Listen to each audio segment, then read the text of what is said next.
विद्यार्थी मित्रांनो, लायब्ररीमध्ये अभ्यासिकेमध्ये जेव्हा फिरत असताना बघितलं की विद्यार्थ्यांना बरेचशा अडचणी आहेत. 15 दिवस 14 दिवस आपले उरलेले आहेत आणि या अनुषंगाने मुलांच्या डोक्यामध्ये मोठ्या प्रमाणात गोंधळ चालू आहे. त्या गोंधळाला थोडासा पॉज देण्यासाठी मी तुमच्यासाठी हा लेक्चर घेऊन आलेलो. नमस्कार, मी अंकुश अब्रुक. विदर्भ IAS अकॅडमीच्या ऑनलाईन प्लॅटफॉर्मवर पुन्हा तुमचे सहर्ष स्वागत आहे. बघा की आपली जी एक्झाम आहे ही साधारणतः 2 फेब्रुवारी 2025ला आहे. स्ट्रॅटेजी रणनीती कंबाईन 2024चा जो पेपर आहे तो कशा प्रकारे आपल्याला त्याची रिव्हिजन करायची आहे यावरच मी फक्त बोलणार आहे. ओके, बघा जास्त आपल्याला यामध्ये डीपमध्ये जायचं नाही आहे. फक्त मला तुम्हाला याच्या काय गोष्टी तुम्ही कशा प्रकारे करायला पाहिजे, कारण दिवस आपल्याकडे काय आहेत, दिवस आपल्याकडे कमी आहेत. 14 दिवसाचा सेशन आजपासूनच किंवा 13 दिवसाचा 12 दिवसाचा सेशन तुमच्याकडे आहे असं आपण समजूया. समजा इन केस जर अशा प्रकारचा हा तुमच्याकडे सेशन असेल तर तुम्हाला काय करावं लागेल. बघा एका विषयावर बोलूया की आपल्याला एकूण जर आपण बघितलं तर GSचे जे 6 महत्त्वाचे सब्जेक्ट्स आहेत पहिले आपण त्यावर बोलूया की कसं तुम्हाला करायचं आहे. आता तुम्हाला नवीन अभ्यास या ठिकाणी बिलकुल करायचा नाही आहे. तुम्हाला या ठिकाणी करायची आहे रिव्हिजन मोठ्या प्रमाणात. आणि समजा जर काही अभ्यास राहिला असेल तर तो तुम्हाला कंप्लीट करण्याचा प्रयत्न करायचा. ओके, आणि स्ट्रॅटेजीनुसार जर आपण एक विषय या ठिकाणी बघितला तर काय करायचं विद्यार्थी मित्रांनो, असं मॅनेज करा. विषय टॉपिकनुसार अभ्यास करायचा आपल्याला. साधारणतः रिव्हिजन घेत असताना एक विषय, समजा आपण या ठिकाणी अर्थशास्त्र विषय पकडलेला आहे. आता हा अर्थशास्त्र बऱ्याचशा विद्यार्थ्यांना या ठिकाणी काय जातो, भारी जातो. ओके, मग आता अर्थशास्त्र विषय जर आपण या ठिकाणी घेतला असेल तर अर्थशास्त्र विषयाची स्ट्रॅटेजी कशी असायला पाहिजे या ठिकाणी जर बघितलं तर असे काही टॉपिक्स विद्यार्थी मित्रांनो रिपीट होत असतात जे मागील काही वर्षापासून आपल्याला त्यावर प्रश्न येताना दिसतो. मग ते टॉपिक आपले झाले का त्यावर आपल्याला क्लिक करायचं आहे. उदाहरणार्थ राष्ट्रीय उत्पन्न नावाचा टॉपिक तुमचा व्यवस्थित झालेला आहे का. ओके, आणि जर तुम्हाला याचं उत्तर पॉझिटिव्हली येत असेल की हो माझा राष्ट्रीय उत्पन्न झालेलं आहे तर त्याला तुम्ही क्लिक करू शकता आणि या ठिकाणी सांगू शकता तुमचा यानं कॉन्फिडन्स काय होणार आहे, बिल्डअप होणार आहे. ओके, हा राष्ट्रीय उत्पन्न नसेल झाला तर तो तुम्हाला करायचा आहे. मग ओके, त्याच्यानंतर आता या टॉपिकवरच मी बोलणार आहे. राष्ट्रीय उत्पन्नामध्ये जेव्हा आपण बोलत असतो तेव्हा त्याच्यामधल्या फॅक्च्युअल डाटावर तुम्हाला ध्यान ठेवायचं आहे. त्याच्या जे काही अर्थसंकल्पामध्ये त्याच्या तरतुदी आहेत, IMFने काही मुद्दे त्या प्रकारचे दिलेले आहेत की यावर्षी आपला GDP किती राहणार आहे वगैरे वगैरे, किंवा दरडोई उत्पन्नासारख्या ज्या स्ट्रॅटेजी आहेत त्या तुम्हाला ध्यानात ठेवायच्या आहेत. ओके, मग आता हा जर टॉपिक तुमचा चांगला झाला असेल तर फारच छान. करंटचा याला थोडासा विस्तार द्यायचा. समजा याच्यानंतर जर गेलो तर तुम्ही तुमचं शाश्वत विकास लक्ष्ये आपल्या पाठ आहेत का हा स्वतःला प्रश्न विचारायचा आहे. ओके, मग ते जर पाठ असतील तुमच्या किंवा नसतील तर त्याची रिव्हिजन करून घ्या. ते लिहून बघा. शाश्वत विकास लक्ष्य म्हणजे SDGs आपल्याला या ठिकाणी ध्यानात ठेवायचे आहेत. MDGs तुम्हाला या ठिकाणी ध्यानात ठेवायचे आहेत. ते या ठिकाणी मस्त तुम्हाला असतील.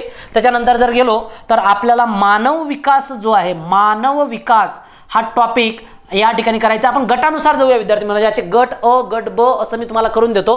तर मानव विकास हा सुरुवातीला झाला का बघायचा आहे. मानव विकास नावाच्या टॉपिकमध्ये अनेक प्रकारचे निर्देशांक तुम्हाला येऊन जातील. भूक निर्देशांक तुम्हाला या ठिकाणी अभ्यास आहे, गरिबी निर्देशांक अभ्यासायचा आहे, मानव विकास निर्देशांक, बहुआयामी मानव विकास निर्देशांक, आणि त्याला टच द्यायचा आहे. करंट अफेअरचा त्याला टच द्या म्हणजे काय होणार की 2024 मध्ये त्याच्यामध्ये आपला कितवा क्रमांक होता ते आपलं झालेलं आहे काय. तुम्हाला हे गट ए मध्ये या ठिकाणी ध्यानात ठेवायचं. आपण ए गट पाहता.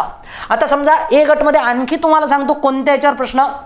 ए गटात आपण काय घेतो तर हे त्याच्यानंतर या ठिकाणी ए गटामध्येच एवढा सारा अभ्यास झाल्यानंतर या 3 गोष्टी झाल्यानंतर दारिद्र्य नावाचा टॉपिक तुमचा झाला का बघा. ओके, आणि दारिद्र्याच्या समित्या तुम्हाला आठवतात का, त्याची आकडेवारी तुम्हाला आठवतात का बाबा. लकडवाला समिती, YK अलग समिती. ओके, किंवा जर आणखी गेलो तर आपण समोर आपल्याला रंगराजन समितीचे किती दारिद्र्याच्या रेषा होत्या त्या, किंवा NSO, CSO, ओके, यांच्या तुम्हाला स्थापना वगैरे आठवतात का, त्याला क्लिअर करा.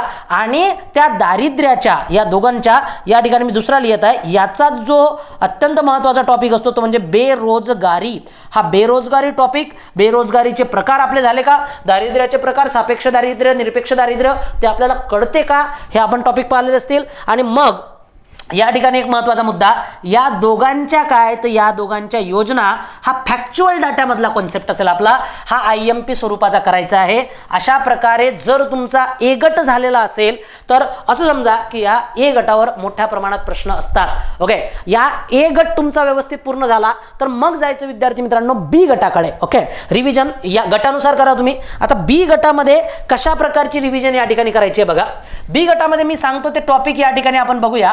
पहिला मुद्दा जर आपण बघितला, आपण पाहत आहोत अर्थशास्त्र. ओके, अर्थशास्त्र म्हणजे याला आपण भारतीय अर्थव्यवस्था म्हणत असतो. ओके, हा पहिला मुद्दा बघा की या ठिकाणी मग आता काय घ्यायचं आहे तर विद्यार्थी मित्रांनो या ठिकाणी घ्यायचं आहे तुम्हाला RBI. हा माझा सेकंड टॉपिक आहे की RBIच्या स्थापना, RBI संबंधित फॅक्च्युअल डाटा, RBIचे गव्हर्नर नवीन बनले आहेत त्यांचा थोडासा डाटा घ्यायचा आहे. RBIच्या सोबत यामध्ये तुम्हाला काय द्यायचं आहे, RBIचे मौद्रिक धोरण तुम्हाला या ठिकाणी ध्यानात ठेवायचे आहे. मौद्रिक धोरणांमधील त्यांचे संख्यात्मक साधने आणि गुणात्मक साधने तुम्हाला या ठिकाणी ध्यानात ठेवायची आहेत ती. आणि RBIची जी काही त्या प्रकारची मॉनिटरी पॉलिसी आहे, ओके, जे काही त्या प्रकारची RBIची मॉनिटरी पॉलिसी आहे ती कशा प्रकारे चालते, किंवा या ठिकाणी जी समिती आहे मौद्रिक धोरण समिती जी आहे, मौद्रिक धोरण मॉनिटरी पॉलिसी कमिटी जी आहे, त्या MPC बद्दल तुम्हाला काही विधाने त्याचं कलम वगैरे ध्यानात येते का. ओके, हा एक महत्त्वाचा मुद्दा. सोबत तुमचं RBI झाल्यानंतर पतनियंत्रण नावाचा कन्सेप्ट तुम्हाला चांगल्या प्रकारे आलाच पाहिजे.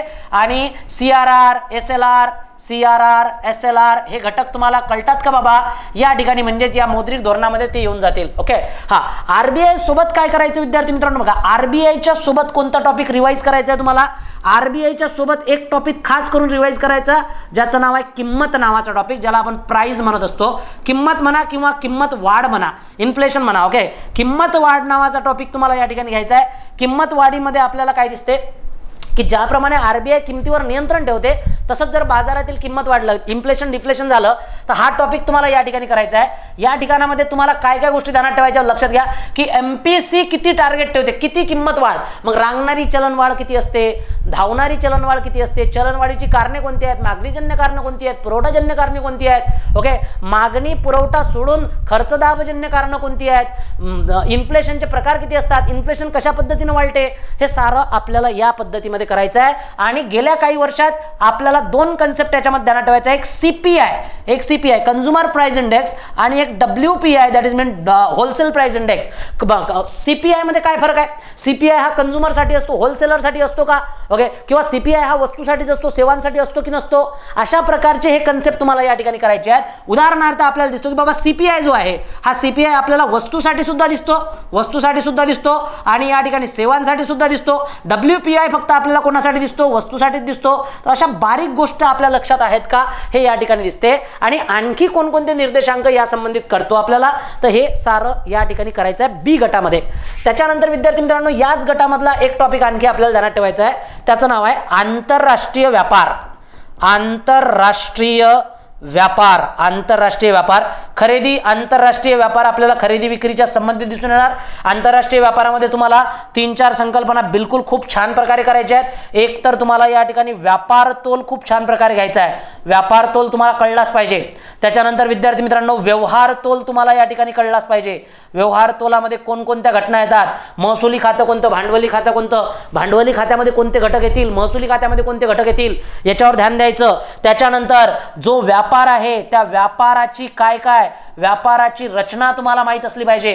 म्हणजे कोणासोबत आपण व्यापार करतो त्या व्यापाराचा आकार तुम्हाला माहित असला पाहिजे. मी या ठिकाणी लिहित आहो त्या व्यापाराचा काय माहित असला पाहिजे तुम्हाला, आकार म्हणजे किती आपण आयात करतो, कोणत्या घटक आयात करतो, कोणते घटक निर्यात करतो, आणि त्याची दिशा तुम्हाला माहित असते, कोण्या देशाकडून आपण आयात करतो आणि कोण्या देशाला निर्यात करतो. हे तुम्हाला आंतरराष्ट्रीय व्यापार नावाच्या टॉपिकमध्ये कळलेलं टॉपिक पाहिजे. ओके, आता याच आंतरराष्ट्रीय व्यापाराच्या टॉपिकमध्ये आणखी तुम्हाला काय ध्यानात ठेवायचं बघा. या टॉपिकमध्ये तुम्हाला अवमूल्यन नावाची संकल्पना, अवमूल्यन नावाचे आतापर्यंत किती अवमूल्यन झालेले आहेत ते तुम्हाला या ठिकाणी ध्यानात ठेवावं लागेल. आतापर्यंत किती अवमूल्यन झाले, अवमूल्यनाचे दुष्परिणाम काय असतात, अवमूल्यन कशा प्रकारे असते हे तुम्हाला या ठिकाणी ध्यानात ठेवायचं. हा एक महत्त्वाचा टॉपिक आहे. FDI मध्ये विद्यार्थी मित्रांनो ध्यानात ठेवायचं आहे की FDI किती देशाकडून आलेला आहे, कोण्या देशाला जास्त जातो, आपल्या देशात सर्वात जास्त FDI गुंतवणारे कोण आहेत, तर हा FDI नावाचा कन्सेप्ट या ठिकाणी आपला झाला का, या आंतरराष्ट्रीय टॉपिक मध्ये आपल्याला दिसून येणार. आणि लास्ट वन जर आपण या ठिकाणी बघितलं तर FDI सोबत तर आहेच आहे, परंतु सोबत आपल्याला अवमूल्यन दिसून येते वगैरे वगैरे, हे सारे कन्सेप्ट आपण व्यवस्थित करायचे. आणि पैशाचे जे परिवर्तन आहे, ओके, परिवर्तन म्हणजे एक्सचेंज ऑफ मनी, परिवर्तन पैशाचे, ते आपल्याला या ठिकाणी दिसून येते. त्यानंतर व्यापाराचे निर्यात धोरणे आपल्याला झाली आहेत का आपली, ते आपल्याला दिसून येते. त्याच्यानंतर निर्यातीसाठी लागणाऱ्या काही योजना या ठिकाणी येतात. या ठिकाणी बघा, निर्यातीसाठी काही योजना येतात. उदाहरणार्थ जर आपण या ठिकाणी बघितलं तर साधारणतः जशी की सेज नावाची योजना आहे आपली, सेज नावाची योजना, तर ह्या योजना आपल्याला कशा प्रकारच्या आहेत. त्यामुळे आंतरराष्ट्रीय व्यापार हा पुराच्या पुरा एक क्लॉज आहे. असा हा बी नावाचा कन्सेप्ट तुमचा रिव्हिजनचा झाला की त्याला थोडासा वेळ द्या आणि तो कंप्लीट करण्याचा प्रयत्न करा आंतरराष्ट्रीय व्यापारामध्ये. याच आंतरराष्ट्रीय व्यापारामध्ये आंतरराष्ट्रीय व्यापार झाला की आंतरराष्ट्रीय संघटना तुम्हाला करायच्या आहेत. आंतरराष्ट्रीय संघटना. आता आंतरराष्ट्रीय संघटनांमध्ये यामध्येच बी मधलाच भाग आहे हा. आंतरराष्ट्रीय संघटनांमध्ये मी तुम्हाला सांगत आहे की तुम्हाला IMF करायचं आहे. IMF व्यवस्थित झालं का बाबा? WB करायचं आहे तुम्हाला, WB IDB त्या प्रकारे.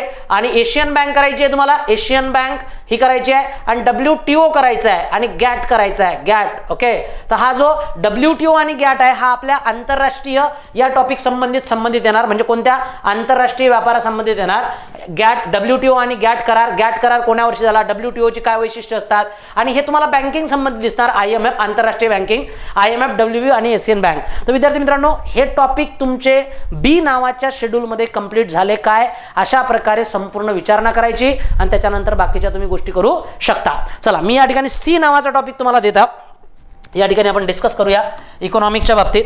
आता सी नावाचा टॉपिक आपल्याला या ठिकाणी, समजा मी हा सी नावाचा टॉपिक घेत आहे. आता सी मध्ये थोडंसं या ठिकाणी आपण ध्यानात ठेवायचं की बाबा आपले कोणते कोणते महत्त्वाचे मुद्दे आहेत. तर पहिला तर विद्यार्थी मित्रांनो, पैसा नावाचा टॉपिक, मनी नावाचा टॉपिक तुम्ही व्यवस्थित केला का बघा. मनी नावाचा टॉपिक, मनीमध्ये काय करायचं तुम्हाला, M1 नावाची संकल्पना, M0 नावाची संकल्पना किंवा त्या प्रकारची L1 नावाची संकल्पना, L2 नावाची संकल्पना झाले काय. पहिला हा मुद्दा. त्या पैशाचे कार्य तुम्हाला माहित असले पाहिजेत, कोणकोणती पैशाची कार्य आहेत. ओके, हे अशा प्रकारे पैसा नावाचा टॉपिक तुम्ही थोडासा व्यवस्थित केला का ते बघायचं आहे. आणि लास्ट वन आपल्याला या ठिकाणी याच्यामध्ये, मग जर तिसऱ्या टॉपिक मध्ये जर गेलो मी, तर मला बँकिंग नावाचं सेक्टर चालू होताना दिसते. ओके, बँकिंग मध्ये, तर बँकिंग मध्ये विद्यार्थी मित्रांनो, व्यापारी बँका हा एक अत्यंत महत्त्वाचा कन्सेप्ट आहे. सहकारी बँकावर कधी कधी प्रश्न येतो, परंतु बऱ्याच वेळेला टाळला सुद्धा जातो. तो व्यापारी बँका ह्या जरा व्यवस्थित केला तरी चालेल. ओके, हा, तर हा व्यवस्थित आपला रिवाइज झाला का बघायचं. व्यापारी बँकांमधून व्यापारी बँकांची कार्य कोणकोणती असतात, खास करून प्राथमिक कार्य कोणती, दुय्यम कार्य कोणती. त्याच्यानंतर जर बघितलं तर व्यापारी बँकांच्या मध्ये एक महत्त्वाचा म्हणजे काय, तर व्यापारी बँका कशा प्रकारे पत निर्माण करतात.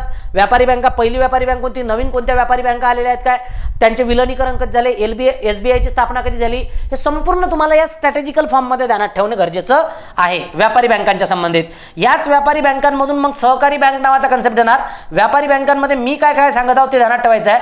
पहिली गोष्ट तर तुम्हाला ग्रामीण बँका, ग्रामीण प्रादेशिक बँका या ठिकाणी करायच्या आहेत. म्हणजे RRBs तुम्हाला माहित आहेत का, RRBच्या कोणकोणत्या समित्या होत्या ते तुम्हाला माहित आहे का. ओके, अग्रणी बँक योजना कुठे आहे, अग्रणी बँक योजना तुम्हाला करायचीच आहे. अग्रणी बँक योजना तुम्हाला माहित आहे का, ते कोणत्या समितीद्वारे स्थापित झाली होती तुम्हाला माहित असणं गरजेचं आहे. ओके, किंवा बँकिंग सुधारणा समित्या तुमच्या झाल्या पाहिजेत. बँकिंग सुधारणा समित्या जर तुमच्या झाल्या नसतील तर त्या व्हायलाच पाहिजेत. अशा प्रकारे हे महत्त्वाचं दिसून येते. आणि लास्ट वन या ठिकाणी आपल्याला काय दिसते बाबा बँकिंग मध्ये, की पेमेंट बँका कोणत्या आहेत, पेमेंट बँका आपल्याला माहित असल्या पाहिजेत, लघु बँका आपल्याला माहित असल्या पाहिजेत. ओके, तर हे साधारणतः व्यापारी बँकांमध्ये महत्त्वाचं किंवा अग्रक्रम क्षेत्र जे असते ते आपल्याला माहित असलं पाहिजे. तर व्यापारी बँकांमध्ये अशा प्रकारच्या गोष्टी दिसून येतात. आणि जर थोडंसं रिवाइज जर आपण या ठिकाणी बघितलं तर मी फक्त काय करत आहे की मी तुम्हाला तुमचा अभ्यास रिवाइज करून देत आहे की तुमचे टॉपिक झालेले आहेत का बाबा. ओके, हा माझं इंटेन्शन असं आहे की विद्यार्थ्यांना थोडासा आता की कोणते टॉपिक अत्यंत महत्त्वाचे आहेत ज्याच्यावर रिव्हिजन आपली झालीच पाहिजे. आतापर्यंत अभ्यास तर करतच आलो ना, तर इंटेन्शन काय आहे, इंटेन्शन आहे की आता आणखी महत्त्वाचे बेस्ट टॉपिक आपले या ठिकाणी बनले पाहिजेत. तर हे टॉपिक जे मी सांगत आहे हे महत्त्वाचे टॉपिक्स आहेत. कम्पेअर टू माझ्या अनुभवानुसार मी तुम्हाला या ठिकाणी सांगत आहे. ओके, बघा हे जर या ठिकाणी झालं असेल तर मग बँकिंग सेक्टरमधून आता आपण जाणार भांडवल बाजार बाजारामध्ये. कुठे जाणार? भांडवल बाजार. नाणे बाजार आणि भांडवल बाजार नावाचे दोन बाजार असतात आपले, ज्याच्यामधून आपण काय घेतो तर साधारणतः कर्ज घेतो. याच्यामध्ये तुम्ही विद्यार्थी मित्रांनो खास करून लक्षात घ्या, काही क्रेडिट एजन्सीज असतात, क्रेडिट एजन्सीज. आता काही क्रेडिट एजन्सी ज्याच्यामध्ये साधारणतः आपल्याला इक्रा दिसून येणार, इक्रा किंवा केअर सारखी त्या प्रकारची दिसून येणार, साधारण लक्षात घ्या. तर हे काय देतात आपल्या इंडियाला वगैरे काही रेटिंग्स वगैरे करत असतात. त्या रेटिंग्स किती आहेत त्या चेक करून जायचं. ओके, त्याच्यानंतर जर BBB+ आहे का बाबा, अशा प्रकारच्या रेटिंग आहेत का हे चेक करून जायचं. सोबतच आपल्याला या ठिकाणी ज्या इंडस्ट्रियल बँक्स आहेत, इंडस्ट्रियल बँक्स तुम्ही वाचलेल्या आहेत का? हाऊसिंग बँक्स आहेत, हाऊसिंग बँक्स तुम्ही वाचलेल्या आहेत का? त्याच्या संबंधित काही मुद्दे आहेत का? तर अशा प्रकारे हा भांडवल बाजारामधले महत्त्वाच्या गोष्टी तुम्हाला इंडस्ट्रियल, MIDC सारख्या उद्योग बँक्स ह्या आपल्याला या ठिकाणी महत्त्वाच्या गोष्टी दिसून येतात. हा माझा C नावाचा कन्सेप्ट या ठिकाणी दिसून येतो. याचबरोबर विद्यार्थी मित्रांनो आणखी लक्षात घ्या, पैशाच्या संदर्भात जर ह्या गोष्टी झाल्याच असतील तर मग आणखी जर या ठिकाणी बघितलं तर हा एक संपूर्ण क्लॉज आपला विशेष करून होऊन जातो C नावाचा पार्ट. याच्यामध्ये पैसा वगैरे वगैरे बँकिंगच्या साऱ्या पैशा संबंधित गोष्टी आपल्याला दिसून येतात. आता बघा, डी नावाचा जो क्लॉज मी या ठिकाणी सुरू करणार आहे त्याच्यामध्ये आपल्याला शेवट करायचा आहे. आता डी नावाच्या टॉपिकमध्ये एक आणखी याच्यामध्ये मला बोलायचं झालं तर याच्यासाठी आपल्याला साधारणतः पंचवार्षिक योजना याच टॉपिकमध्ये घेणार मी. पंचवार्षिक योजना हा टॉपिक आपण यासोबत कमी करायचा आणि याला म्हणतात नियोजन किंवा नियोजन मंडळ. हे अशा प्रकारे C मध्ये याला कॅटेगराईज करून हे संपून टाकायचं. हा संपल्यानंतर आता बोलणार मी शेवटच्या डी नावाच्या क्लॉजवर. डी नावाच्या क्लॉजवर आपले कोणकोणते सेक्टर येतील बघा. डी नावाच्या क्लॉजवर जर बोलायचं झालं तर डी नावाच्या क्लॉजवर पहिला मुद्दा माझा असा असणार की साधारण बघा की बाबा पहिलं तर अर्थसंकल्प, सार्वजनिक वित्त, अर्थसंकल्प नावाचा टॉपिक तुमचा वेल प्रमाणात झालेला आहे का? अर्थसंकल्प नावाचा टॉपिक. ओके, या अर्थसंकल्पामध्ये सर्व प्रकारच्या तुटी तुम्ही पाठ केल्या का? सर्व प्रकारच्या तुटी. मग महसुली तूट कोणती आहे, प्राथमिक तूट कोणती आहे, ओके, त्याच्यानंतर जर बघलं राजकोषीय तूट कोणती आहे, ओके, त्याचे टार्गेट्स कोणते आहेत, त्याच्या समित्या कोणत्या आहेत, यावर मुख्य करून भर द्यायचा मी आता सांगत आहे. या संबंधितच काही तुटीच्या संबंधित कायदे येतात ज्याला आपण FRBM म्हणत असतो. काय म्हणतो? FRBM कायदा येतो का आपल्याला? फेरा नावाचा कायदा तुम्ही केला आहे का व्यवस्थित? ओके, फेरा नावाचा कायदा, फेमा नावाचा कायदा तुम्हाला व्यवस्थित येतो का? ओके, फेमा नावाचा कायदा या ठिकाणी तुम्ही व्यवस्थित केलेला आहे का? किंवा जर आपण या ठिकाणी बघितलं तर साधारणतः आणखी काय दिसते? फेमा. त्याच्यानंतर जर एक महत्त्वाचा भाग दिसला तर MRTP संबंधित तुम्ही वाचलेला आहे का? MRTP. तर हे महत्त्वाचे कायदे आपल्याला या ठिकाणी केलेले आहेत का बाबा? ओके, चला तुटीच्या संबंधित जर झालं तर अर्थसंकल्प मांडण्याच्या प्रोसिजर्स तुम्हाला माहित असल्या पाहिजेत. अर्थसंकल्पाला घटनात्मक दर्जा कशा प्रकारचा आहे, घटनेमध्ये त्याचं काय अस्तित्व आहे, अर्थसंकल्पाचे 2 खाते तुम्हाला माहित असले पाहिजे. महसुली खातं कशा प्रकारची जमा असते आणि भांडवली खाते कसे असते ते तुम्हाला माहित असलं पाहिजे. राजकोषीय गोष्ट तुम्हाला या ठिकाणी कळली पाहिजे. ओके, त्याच्यानंतर एक जर बघितलं तर अर्थसंकल्पामध्ये साधारणतः अर्थसंकल्पाचे प्रकार तुम्हाला माहित असले पाहिजे, गुलाबी अर्थसंकल्प वगैरे वगैरे वगैरे. तर त्या गोष्टी या ठिकाणी आल्या पाहिजेत. ओके, चला ते जर झालं तर मग या ठिकाणी काय करायचं विद्यार्थी मित्रांनो, अर्थसंकल्प नावाचा टॉपिक जर तुम्ही व्यवस्थित केला तर त्यानंतर काही एक महत्त्वाचा टॉपिक जर आपण या ठिकाणी बघितला तर तो येतो कर. काय तो? कर, दॅट इज मीन टॅक्स. हा सुद्धा एक अर्थसंकल्पाचाच एक डॉक्युमेंट असतो ज्याच्यामध्ये कर नावाचा टॉपिक येतो, म्हणजे टॅक्स आकारला जातो. टॅक्स आकारण्यामध्ये डायरेक्ट टॅक्स कोणकोणते आहेत, इनडायरेक्ट टॅक्स कोणकोणते आहेत, हे टॉपिक तुम्हाला या ठिकाणी कव्हर करायचे आहेत. डायरेक्ट टॅक्स, इनडायरेक्ट टॅक्स, प्रत्यक्ष कर, अप्रत्यक्ष कर. ओके, त्याच्यानंतर तुम्हाला व्हॅट नावाचा टॅक्स माहित असला पाहिजे. त्याच्यानंतर GST संबंधित तुम्ही अजून वाचन केलं पाहिजे चांगल्या प्रकारे. ओके, त्याच्यानंतर कर निर्धारण करणारी GST परिषद तुम्हाला माहित असली पाहिजे. GST परिषद याच्या संबंधित तुम्हाला माहित असणं गरजेचे आहेत. त्याच्यानंतर करंटचा टच याला असला पाहिजे की बाबा सर्वात जास्त रेव्हेन्यू आपल्याला कोणत्या क्षेत्रातून प्राप्त होत आहे आणि कोणत्या क्षेत्रात आपल्याला प्राप्त होत नाही आहे. अशा प्रकारे हे सारं याच्या माध्यमातून आपल्याला दिसून येते आणि GST वगैरेच्या संबंधित तर बऱ्याच गोष्टी तुम्ही या ठिकाणी कव्हर करायला पाहिजे. अशा प्रकारे ह्या संपूर्ण गोष्टी आपल्याला या ठिकाणी कळतात. कर वगैरे टॉपिक व्यवस्थित केला, प्रत्यक्ष कोणते आहेत, अप्रत्यक्ष कोणते आहेत, कोणत्या यादीत येतात, कधी सुरू झाले ते साल मला येतात का, फॅक्च्युअल डाटावर ध्यान द्यायचं आहे. कन्सेप्च्युअल डाटा बऱ्याच वेळेला विद्यार्थ्यांच्या ध्यानात राहतो परंतु फॅक्च्युअल डाटा हा विसरला जातो. त्यामुळे हे टॉपिक आपल्याला या ठिकाणी कळले पाहिजे. आणि हा टॉपिक झाल्यानंतर, कर नावाचा टॉपिक झाल्यानंतर जर आपण गेलो तर मग अर्थव्यवस्थेची अर्थव्यवस्था आणि त्याची क्षेत्रे व्यवस्थित करून टाकायची. अर्थव्यवस्था व त्याची क्षेत्र आपल्याला माहित असली पाहिजे. मग थोडंसं वाचन जर झालं तर कृषी क्षेत्रावर करा, सेवा क्षेत्रावर करा, उद्योग क्षेत्रावर झालं तर ओके. जर वाचन झालं असेल तर रिव्हिजन होत असेल, एक वेळा वाचलं असेल तर हरकत नाही आहे ओके. किंवा जर या ठिकाणी जर आपण बघितलं की बाबा कृषी सेवा उद्योग झालं तर त्याच्यानंतर जर काही पॉसिबल या ठिकाणी जर असेल तर तुम्ही काय करू शकता, तुमच्याकडे वेळ वगैरे जर असेल तर मग पायाभूत सुविधा नावाचा टॉपिक या ठिकाणी तुम्ही करू शकता ओके. तर विद्यार्थी मित्रांनो, मला तरी असं वाटतं मी हे शेवटच्या क्लासमध्ये टाकत आहे. बघा, शेवटच्या क्लासमध्ये टाकून दिलेलं आहे मी की बाबा हे सर्वात शेवटी करायचे जर वेळ भेटला तर, नाही तर सुरुवात कुठून करायची, कशा प्रकारे करायची अर्थशास्त्राची हे आपल्याला माहित नसते. तर माझ्या तरी बेसिकली की तुम्ही एवढे टॉपिक जर हे चांगल्या प्रकारचे टॉपिक जर केले तर तुमचा अभ्यास होऊ शकतो. आता याचा अर्थ असा नाही आहे की मी तुम्हाला काही डाटा काढून दिलेला आहे की नाही हेच करा हेच येणार आहे, असं करू शकत नाही. त्याच्यामुळे साधारणतः तुमचे हे टॉपिक झाले काय हे जर तुम्हाला कॉन्फिडन्स तुमचा वाढला आणि तुम्ही जर विचारलं स्वतःला वैयक्तिकरित्या नाही माझे हे टॉपिक चांगल्या प्रकारचे आहेत, तर तुमचा कॉन्फिडन्स काय होणार, थोडा थोडा वाढणार आणि तुम्हाला ते दिसणार की बाबा अशा प्रकारे. आणि तुम्ही काय करा, तुम्ही होतावीपर्यंत काय करायचं आहे की एक यादी लिहायची आहे. बघा, या ठिकाणी जर आपण बघितलं तर पहिला मुद्दा आपल्याला काही आपण लिहून टाकलेला आहे की बाबा एक यादी तयार केलेली आहे विषयांची, टॉपिकची, आणि मग त्या टॉपिकवर आपल्याला ध्यान द्यायचं. आता बघा या ठिकाणी अर्थशास्त्राला, आता भूगोलावर समजा आपण आलो, आता भूगोलाला हा भूगोल नावाचा विषय जर आपल्याला या ठिकाणी दिसला तर भूगोलावर महाराष्ट्राचा भूगोल आहे विद्यार्थी मित्रांनो. आता फक्त महाराष्ट्राच्या भूगोलावरच जर मला बोलायचं झालं तर आपण काय काय बोलू शकतो या ठिकाणी जर आपल्याला साधारणतः सांगायचं असेल तर मग तुम्हाला दोन गोष्टी दिसतं की बाबा नद्या नावाच्या टॉपिकवर नेहमीच प्रश्न येतो. आता नद्यांची माझी रिव्हिजन प्रथमता झाली पाहिजे म्हणून मी ये नावाच्या टॉपिकमध्ये कोणाकोणाला घेणार की माझी पहिली रिव्हिजन त्यांची उरकली पाहिजे. नद्या नावाचा टॉपिक मला पाहिजे. खनिजे नावाच्या टॉपिकवर मला बऱ्याच वेळेला फॅक्च्युअल डाटामध्ये प्रश्न दिसतो, तो माझा झालाच पाहिजे. वना नावाचे टॉपिक माझे व्यवस्थित झालेच पाहिजे ओके. प्राकृतिक भूगोल माझा झालेला आहे का, प्राकृतिक भूगोल ज्याच्यामध्ये सर्व दिलेलं असते, ज्याच्यामध्ये भूगोलाची राज्यांच्या सीमा वगैरे दिलेल्या असतात ओके, किंवा जिल्ह्यांच्या सीमा वगैरे दिलेल्या असतात, किंवा 3 प्राकृतिक रचना दिलेल्या असतात, खलाटी, वलाटी, सह्याद्री वगैरे वगैरे, ते माझं झालेलं आहे का ये मध्ये टाकायचे ओके. त्याच्यानंतर नद्या, खनिजे, वने, प्राकृतिक ओके. त्याच्यानंतर भूरचना वगैरे हे टॉपिक आपल्याला ए मध्ये तुम्ही घेऊन जाऊ शकता ओके.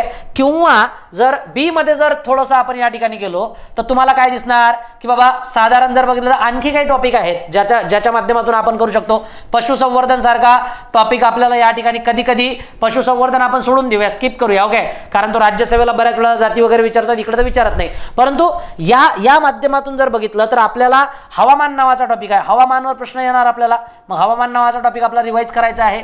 किंवा एकंदरीत जर बघितलं तर शाश्वतीनुसार जर भारत एवढे टॉपिक हे आपले या ठिकाणचे टॉपिक आपल्याला दिसून येतात.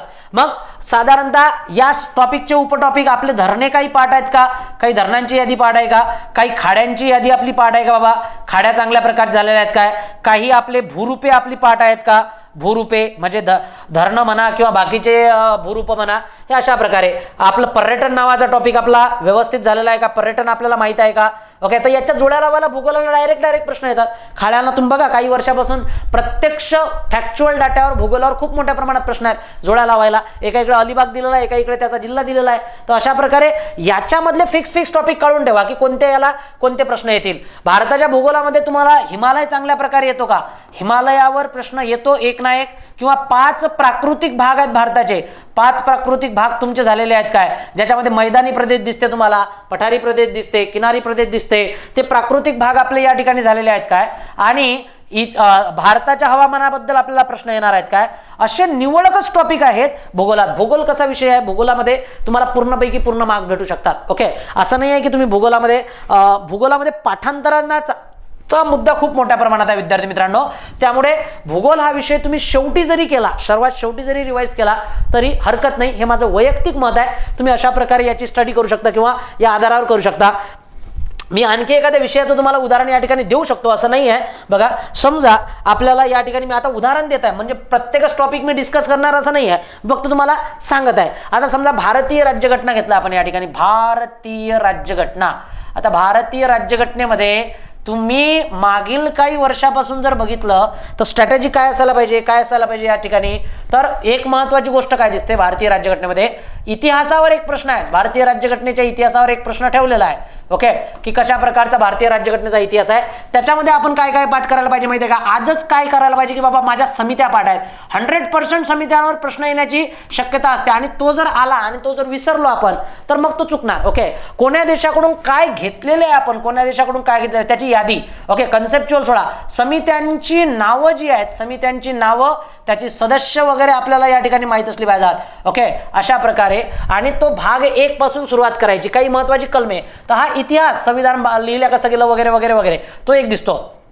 त्याच्यानंतर बघा कलम साधारणतः जर आपण बघितलं, कलम 1 ते कलम 51 पर्यंत चांगल्या प्रकारे आपण या ठिकाणी मूलभूत हक्क, फंडामेंटल राईट्सवर प्रश्न येतोच, नागरिकत्वावर कधी येतो कधी नाही येत, परंतु येण्याची शक्यता असते. फंडामेंटल राईट, डायरेक्टिव्ह प्रिन्सिपल्स तुमच्या पूर्ण पाठ असायला पाहिजेत, ओके. फंडामेंटल ड्युटीज तुमच्या पूर्ण पाठच असायला पाहिजेत, जर तुमच्या पाठ नसतील तर ते पाठ करा, पाठ बिलकुल त्याच्या घटना दुरुस्ती तुम्हाला पाठ करावे लागतील. हे 3 टॉपिक. आता असं नाही आहे की मी पहिला भाग संघराज्य करू नये का, नाही, तुम्हाला करायचं आहे, या ठिकाणी 1 ते 51 दिलेलं आहे मी, म्हणजे मुद्दा काय आहे की त्याच्यावर जरा जास्त भर की मला ते येतेच बाबा, तर अशा प्रकारे ही एक रिव्हिजन तुमची या ठिकाणी झाली पाहिजे. आता याच्यानंतर बघा, याच्यानंतर तुम्ही एक राष्ट्रपती नावाचा टॉपिक फार छान प्रकारे करायचा असतो, जो उपराष्ट्रपती आहे तो या ठिकाणी त्याच्या संबंधित करून घ्यायचा असतो आणि त्याच्यासोबत तुम्हाला PM नावाचा टॉपिक करायचा असतो. याचा अभ्यास केला ना, सिमिलर एका दिवसात जर याची रिव्हिजन केली तर हे खूप चांगली बनते. याच्यामध्ये जे आपलं क्लिअरिटी आहे ना ती खूप चांगली बनते, ओके. एका दिवसात आपण या सर्व टॉपिकची, याच्याच खाली जर आपण संसद नावाचा टॉपिक केला, सोबत याच्यासोबत राज्यपाल नावाचा टॉपिक जर आपण रिवाइज केला, राष्ट्रपती सोबत राज्यपाल रिवाइज करायचा, तो चांगल्या प्रकारे होतो. संसद सोबत कोणता टॉपिक रिवाइज करायचा, संसद सोबत तुम्ही विधिमंडळ नावाचा टॉपिक रिवाइज करून टाकायचा, विधिमंडळ कलमा सगट रिवाइज करून टाकायचा, म्हणजे एकाच दिवशी तो संपूर्ण टॉपिक आपला होऊन जातो. बघा म्हणजे हा जो क्लॉज आहे ना, राज्यपाल, राष्ट्रपती, उपराष्ट्रपती, PM, संसद आणि विधिमंडळ, हे एका दिवसाची रिव्हिजन, एक दिवस तुम्ही बसले, आता आपल्याकडे वेळ नाही आहे त्यामुळे ही सारी रिव्हिजन एका दिवसामध्ये झाली पाहिजे, ओके. आता या ठिकाणी मी थोडंसं पेज चेंज करत आहे. बघा या ठिकाणी जर मला बोलायचं झालं तर मी काय बोलणार की मग आता राहिलं काय आपल्याकडे, तर राहिलेल्या टॉपिकची रिव्हिजन आपल्याला करायची आहे की सर्वोच्च न्यायालयापासून सर्व जेवढे न्याय व्यवस्था आहे आपली ती एका वेळेस त्या प्रकारची घ्या, एका खाली एक घ्या, सर्वोच्च न्यायालय, उच्च न्यायालय, कनिष्ठ न्यायालय, ओके. ती एका खाली घेतली, त्याच्यासोबत हा महान्यायवादी जो आहे ना, महान्यायवादी, हा त्याच्यासोबतच तुम्हाला काय करायचा, अभ्यासायचा आहे, त्याच्यासोबत अभ्यासून टाकायचा महान्यायवादी, त्याच्यासोबत अभ्यासून टाकायचा CAG CAT, ओके. हे 3 घटक आपण त्या तिघांसोबत अवलंबून टाकायचे. हे 3ही घटक आपले संपले, रिवाइज झाले, कॉन्फिडन्स चल्ला वाढत नाही, हे टॉपिक झाले, क्लिक करत चला. आत्मविश्वास बघा, पेपराच्या दिवशी आत्मविश्वास घेऊन जासाल, कारण काय होणार की तुम्हाला माहित आहे की मी ही क्लिक करून आलेलो आहो, मला माहित आहे हे टॉपिक क्लिक करत आलेलो आहो, त्यामुळे आता तुमचं मॅनेजमेंटच व्यवस्थित नसेल, व्यवस्थापनच नसेल, तर कॉन्फिडन्स माहित नाही, सारा अथरापथर आहे, हे झालं की नाही, ते झालं की नाही, हे कसं करायचं आहे, ते कसं करायचं आहे, असं करू नका, या पद्धतीने या. आणि आता घटनात्मक आयोग, सारे घटनात्मक आयोग एका दिवशी आणि सारे बिगर घटनात्मक आयोग त्याच दिवशी, ओके. या सर्वांची रिव्हिजन तुम्हाला करायची आहे. काय सांगा बरं मला, आता क्वालिटीमध्ये काय राहिलं आपलं, तर एक टॉपिक घटना दुरुस्ती नावाचा टॉपिक हा करून घ्यायचा, ओके. भाषा नावाचा टॉपिक करून घ्यायचा, थोडाफार रिवाइज करायचा, फक्त काही वेळ लागत नाही. अनुसूच्या रिवाइज करून घ्यायच्या, अनुसूच्या रिवाइज केलेल्या आहेत. एवढे टॉपिक आपण रिवाइज केले की तुमचा कॉन्फिडन्स वाढणार. मला तुमचा कॉन्फिडन्स वाढवायचा आहे, मला तुमचा पेपर काढून नाही द्यायचा आहे, मला म्हणायचं आहे की बाबा तुमचा कॉन्फिडन्स. आता काय झालेलं आहे, या ठिकाणी तुम्ही याला क्लिक केलं, या सर्व टॉपिकला क्लिक केलं, तर या ठिकाणी तुम्ही एक क्लिक केल्यानंतर आपल्याला काय दिसते की बाबा इतिहास, याचा इतिहास झालेला आहे, संपूर्ण समित्या वगैरे पाठ झाल्या, हे सारं झालं ना विद्यार्थी मित्रांनो, तर मग उरते काय क्वालिटीमध्ये, तुम्ही सांगा ना, काय नाही उरलेलं आहे, ओके. सर तो जे राहिले असतील, चिल्लर टॉपिक जे राहिले असतील त्यांना आपला कॉन्फिडन्स लो होणार नाही आहे. पण मला राष्ट्रपतीवर येणारे प्रश्नच येत नाही आहेत किंवा येणारा प्रश्न मला येत नाही आहे, त्याच्यामुळे आपला आत्मविश्वास कमी होत असतो, हे आपल्याला माहीत असलं पाहिजे. आता बरेचसे विषय मला माहीत आहे की येतात बाबा, ओके. आता चालू घडामोडीसारखा विषय हा बऱ्याच विद्यार्थ्यांना माहीत आहे की मला चालू घडामोडी येते नाही येत. विद्यार्थी मित्रांनो, चालू घडामोडीलाही आपण 2 कॅटेगरीजमध्ये करू शकतो. आता बघा, चालू घडामोडीमध्ये सर नेमकं काय करायचं हेच कळत नाही, सर्वांनाच नाही कळत बाबा. चालू घडामोडीमध्ये नेमकं काय करायचं हे कळत नाही, पण तुम्ही काय करा, अभ्यास करताना एक स्ट्रॅटेजी असते, रणनीती असते. पहिल्या रणनीतीमध्ये तुम्ही काय शब्द लिहा, संपूर्ण 2024 मधील पुरस्कार. आता हे तुम्ही एका पेजवर लिहायचं आहे. जे काही A4 पेज आहे हे A4 पेज तुम्ही या ठिकाणी घेतलेलं आहे, बरोबर आहे. या A4 पेजचे तुम्ही 2 भाग केलेले आहेत आणि या ठिकाणी काय लिहिलेलं आहे, याला फक्त हा पुरस्कार कोणाला मिळाला, किती मिळाला, काय मिळाला. एका पेजवर साधारणतः आपले 10 ते 12 पुरस्कार लिहिलेले आहेत विद्यार्थी मित्रांनो.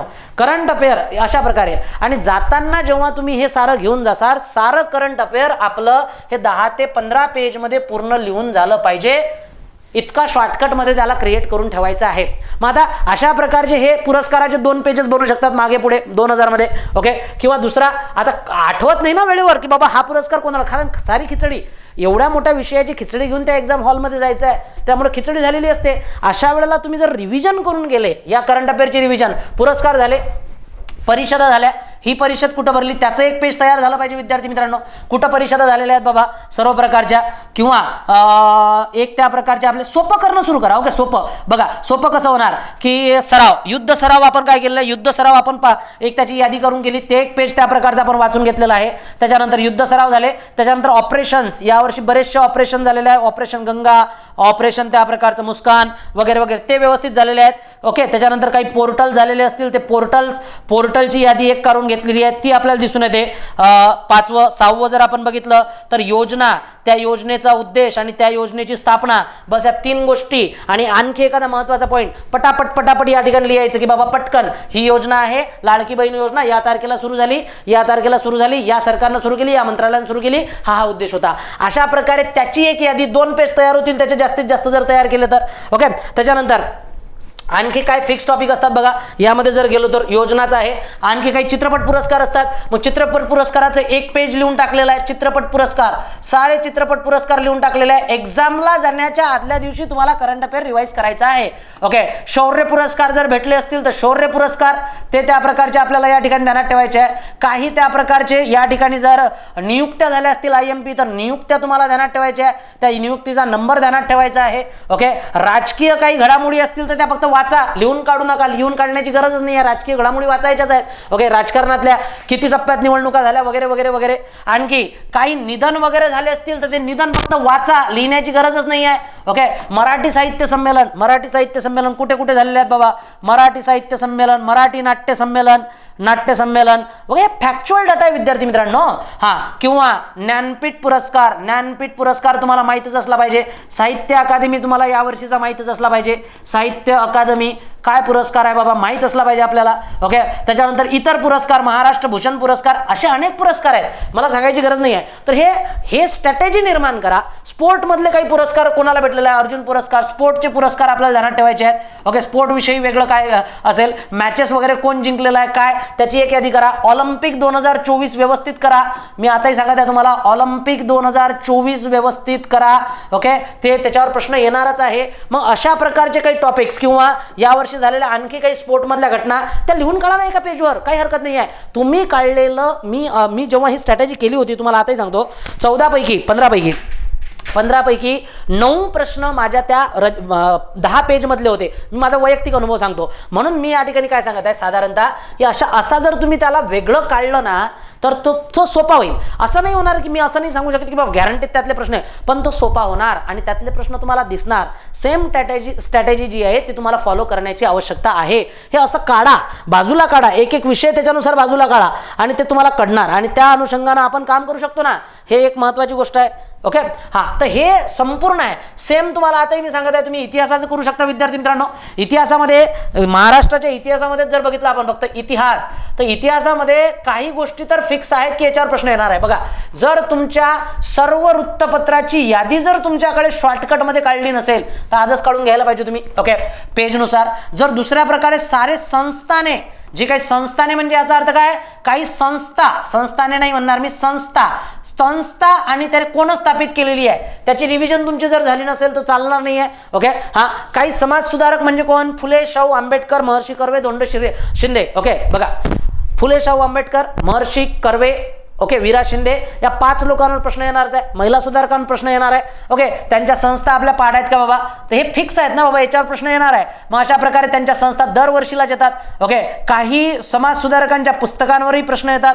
बघा, त्यांची पुस्तके आपली माहीत असली पाहिजेत. काही क्रांतिकारक चळवळी, क्रांतिकारक चळवळी ज्या काही झालेल्या असतील आणि त्यांचे खटले जे झालेले असतील ते तुम्हाला ध्यानात ठेवायचे आहेत. कोणाची हत्या केलेली आहे ते जरा पाठ करून घेतलं काय, आपण फॅक्च्युअल डाटावर बोलत आहे. ओके, किंवा ब्राह्मणेतर चळवळीत जे लोक आहेत, ब्राह्मणेतर, ओके, जे ब्राह्मणेतर चळवळ आहे आपली, त्या चळवळीतील जे आपले ट्रिपल जे दिसून येतात तुम्हाला, जेधे, जवळकर आणि साधारणतः जेधे, जवळकर, ओके, आणि जळमकर, हे तीन जे दिसतात यांची पुस्तके काय काय होती वगैरे वगैरे, दीनबंधू वगैरे वगैरे आपल्याला या ठिकाणी दिसून येतात. तर हे महत्वाचे आहे. आणि 1857चा उठाव, 1857चा उठाव, त्याचा महाराष्ट्रातील प्रभाव हा एक महत्वाचा याच्यावर प्रश्न येणार आहे. गव्हर्नर जनरल तुम्ही रिवाईज केले का बाबा? गव्हर्नर जनरल, व्हॉइस रॉय हे तुम्ही रिवाईज केले का? हे रिवाईज करा. संपूर्ण भारतातील कायदे बघा, कायदे कोणते कोणते कायदे, साधारणतः 1773 पासूनचे कायदे रिवाईज करायचे 1935 पर्यंत, त्या गोष्टी दिसून येतात. तर एवढं तुम्हाला हा एवढे जरी टॉपिक केले तरी किती मोठे टॉपिक झालेले आहेत. त्याच्यानंतर काय लागते? त्याच्यानंतर लागते चळवळीचा इतिहास. आता चळवळीच्या इतिहासामध्ये जेव्हा आलो तेव्हा पहिला एक टॉपिक तर तुम्ही हा ध्यानात ठेवायला पाहिजे की मी काँग्रेस चांगला केला का? तर तुम्ही काँग्रेस चांगलाच केला पाहिजे आणि त्यातले महाराष्ट्राची अधिवेशनं चांगली केली का मी, हे ध्यानात ठेवायला पाहिजे. किंवा आणखी काही ज्या राजकीय संघटना होत्या त्या संस्था मी चांगल्या प्रकारे केल्या का, त्याची स्थापना कुठे झालेली आहे. उदाहरणार्थ आपल्याला दिसते बॉम्बे असोसिएशन, ओके, किंवा बॉम्बे मिल हँड्स असोसिएशन, किंवा जर बघितलं तर प्रेसिडेन्सी, किंवा जर बघितलं तर आपल्याला या ठिकाणी काँग्रेसच्या आधीच्या कॉन्फरन्स, नॅशनल कॉन्फरन्स, अशा काही संघटना स्थापित झाल्या आहेत किंवा त्या संघटनांची यादी आपण तयार केली पाहिजे. काँग्रेस दिसून येते. काँग्रेस नंतर तुम्हाला स्वदेशी चळवळ, स्वदेशी चळवळ व्यवस्थित आपण केलेली आहे का? स्वदेशी चळवळ झाल्यावर होम रूल चळवळ आपण व्यवस्थित केलेली आहे का? होम रूल चळवळ, ओके. होम रूल चळवळीनंतर असहकार चळवळ, असहकार, असहकार, असहकार चळवळ मी व्यवस्थित केलेली आहे का? ओके, कन्सेप्च्युअलच मुद्दे आहेत. गांधीजींच्या चळवळी मग त्या ठिकाणी मला दिसून येतात. मग आता या ठिकाणी काय होणार? गांधीजींचे आगमन, मला गांधीजींच्या बद्दल थोडंसं माहित असलं पाहिजे. गांधीजींच्या चळवळी, खेळा माझी खेळा माझ्या, खेळा थोडंसं वाचून झालं पाहिजे त्याचा उद्देश. अहमदाबाद चळवळ काय होती त्याचा उद्देश मला माहित आहे का? ओके, किंवा या ठिकाणी जर बघितलं चंपारण्य काय होती, चंपारण्याच्या मला उद्देश आणि लोक माहित आहेत का, हे आपल्याला या ठिकाणी कळलं पाहिजे. त्याच्यानंतर असहकार झाल्यावर स्वराज्य पार्टी, स्वराज्य पार्टी तुम्ही अभ्यासली पाहिजे थोड्याफार प्रमाणात, जास्त नाही. त्याच्यानंतर काही घटना, नेहरू अहवाल तुम्हाला पाठ असला पाहिजे. नेहरू अहवाल हा आपला रिवाईज झालेला आहे का बाबा? ओके. त्याच्यानंतर सायमन कमिशनच्या बद्दल आपण वाचलेलं आहे का? Simon commission. त्याच्यानंतर लक्षात घ्या विद्यार्थी मित्रांनो, गोलमेज परिषदा तुम्ही बघा, गोलमेज परिषदा, गोलमेज परिषदा ह्या तुम्हाला या ठिकाणी व्यवस्थित आपण वाचलेल्या आहेत का? पहिली कधी घडली होती, कशा प्रकारचे मल्टीलायनर जर प्रश्न आले तर. त्याच्यानंतर या ठिकाणी येणाऱ्या विविध योजना, मग राजाजी योजना, वेवेल योजना, माउंटबेटन योजना, हे आपण व्यवस्थित केले आहे का? आणि एक नाव सुभाषचंद्र बोस, नेताजी सुभाषचंद्र बोस, सुभाषचंद्र बोस आपण चांगल्या प्रकारचे वाचले आहेत का? बस एवढे टॉपिक जरी व्यवस्थित केले तरी खूप सारं आपल्याला या ठिकाणी तर टॉपिकला क्लिअर करत चालायचं आहे. अजूनही दिवस आहेत, दिवस गेलेले नाही आहेत. तर मला अल्टिमेटली या ठिकाणी काय सांगायचं आहे? मला सांगायचं आहे की रिव्हिजन चांगल्या प्रकारे होऊ शकते, केल्या जाऊ शकते, घडवल्या जाऊ शकते. संपूर्णरित्या तुम्ही त्याला जर 45 मिनिटामध्ये बघा, 45 मिनिटामध्ये आपल्याला पेपर सॉल्व्ह करायचा आहे. टाइम स्ट्रॅटेजी जर या ठिकाणी आपण बघितली, टाइम रणनीती जर बघितली आपण, आता ही टाइम आहे आणि या ठिकाणी जर टाइम स्ट्रॅटेजी जर आपल्याला बघायची असेल तर मला म्हणायचं आहे की आपल्याकडे 1 तास आहे. काय आहे? 1 तास आहे, 1 आवर. आणि या 1 तासामध्ये आपल्याला साधारणतः 100 प्रश्नांपर्यंत पोहोचायचं आहे. मग 100 प्रश्नांपर्यंत जर पोहोचायचं असेल विद्यार्थी मित्रांनो, 36 सेकंद तुम्हाला माहिती आहे, 0.36 सेकंद आपल्याला या ठिकाणी 36च पकडा. ओके, 36 सेकंद आपल्याला एखाद्या प्रश्नाला मिळणार आहेत. तर तुम्ही काय करायचं आहे, तुम्हाला आतापासून जे तुम्ही प्रॅक्टिस करत आहे ना, ते 45 मिनिटमध्ये किंवा 50 मिनिटमध्ये तुमचे GS सेशन झालं पाहिजे. आणि तुम्ही मॅथच्या प्रश्नाला, जे मॅथ्स आणि रिझनिंगचे प्रश्न आहेत, याच्या सोप्या प्रश्नांना तुम्हाला न्याय द्यायचा आहे. जर तुम्ही याला न्याय देऊ शकले, विज्ञानाच्या प्रश्नांना आणि सायन्सचे प्रश्न आणि जे आपले गणित आणि बुद्धिमत्ताचे प्रश्न आहे, याला तुम्हाला न्याय द्यायचा आहे. जर तुम्ही याला न्याय देऊ शकले तर तुम्ही रिझल्ट पासून दूर असणार नाहीत. पण तुम्ही याला हातही लावू शकले नाही, सर मी तिथपर्यंत पोहोचलोच नाही, अशा वेळेला तुमचं टाइमचं व्यवस्थापन व्यवस्थित नाही. बघा, एक टीचिंग मधली एक कथा आहे, मी तुम्हाला सांगतो की एक अध्यापनामध्ये BEd मध्ये असताना एक कथा सांगितली जाते की एका मांजरेच्या गळ्याला एक साधारणतः धागा बांधून ठेवलेला आहे. त्या मांजरेला एक छोटीशी गाठ बांधून ठेवलेली आहे. मांजर सोडते, पहिल्यांदा, परंतु तिला सोडायला साधारणतः 20 मिनिट लागतात. ओके, परंतु दुसऱ्यांदा जे आहे तेव्हा 15 मिनिट लागतात, तिसऱ्यांदा 10 मिनिट लागतात, त्याच्यानंतर 5 मिनिट लागतात. तर अध्यापनाच्या क्रियेमध्ये किंवा एखादी क्रिया आपण शिकत असताना त्याला टाइम लिमिट असणं गरजेचं आहे. म्हणून तुम्हाला तुमचं नॉलेज प्लस वेळ दिलेला आहे की तुम्ही क्रिया तर करता, पण क्रिया किती वेळेत करता हे महत्त्वाचं आहे. टाइम लिमिट दिलेली आहे. म्हणून क्रिया करणे, पण ती किती लवकर करणे आणि किती लवकर कशानं केली जाईल, सरावानं केली जाईल, पहिल्यांदा, दुसऱ्यांदा, तिसऱ्यांदा. म्हणून जितके जास्त तुम्हाला पेपर सोडवता येतील तितक्या लवकर सोडवा. आणि तुम्ही पोचत आहेत का बाबा, बरं पोचा, टाइम झाला, 1 घंटा झाला, पेपर सोडून देऊ नका, सॉल्व करत राहा. ओके, समजा 1 घंटा 10 मिनिटात पेपर सॉल्व झाला तर हा 10 मिनिटं तुम्हाला कव्हर करायचा आहे. ओके, या स्ट्रॅटेजीनुसार. तर या पूर्णच्या पूर्ण स्ट्रॅटेजीनुसार तुम्हाला कसं जायचं आहे, टॉपिक वाईज जायचं आहे. एक टॉपिक तुम्हाला ध्यानात ठेवायचा आहे ज्याच्यावर प्रश्न आला आणि त्या टॉपिकनुसार जर अभ्यास केला तर मग भरपूर सारा अभ्यास तुमचा कव्हर होईल आणि तुमचा फक्त कॉन्फिडन्स वाढेल. आणि मी हा लेक्चर याचसाठी घेऊन आलेलो आहो की तुमचा कॉन्फिडन्स वाढला पाहिजे आणि तुम्ही सकारात्मक भूमिकेतून एक्झामला फॉलो केलं पाहिजे, एक्झामला गेले पाहिजेत आणि मग त्यातून आपला पॉझिटिव्ह जो काही आहे तो आपल्याला आउटपुट भेटणार आहे. त्याच्यासाठी आधीची तयारी ही रणनीती युक्त असली पाहिजे, योजनाबद्ध असली पाहिजे आणि इम्प्लिमेंटेशन युक्त असली पाहिजे. ती अंमलबजावणी झालीच पाहिजे. तशा प्रकारची ती करा. इथे मी तुमची रजा घेतो. आशा करतो तुम्हाला मी सांगितलेले मुद्दे कळले असतील आणि तुम्ही यावर काम कराल. तर विद्यार्थी मित्रांनो, थांबूया, रजा घेऊया. जय हिंद, जय महाराष्ट्र.